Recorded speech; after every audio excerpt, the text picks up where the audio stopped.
In this part of the class, we'll be introducing something called JQuery, and JQuery is a library of very useful features that can be used in JavaScript. And jQuery is amazing because what it does for us is it makes it really easy to create complex interactions, and it drastically reduces the amount of code that you have to write.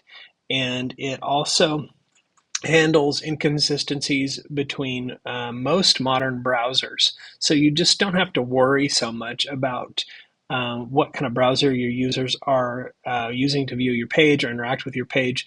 It just handles that for you. So it simplifies the creation of interactive pages quite a lot. And also gives us some really cool abilities like animations and data checking and handling page elements with a lot of ease. And so I hope you enjoy this brief tutorial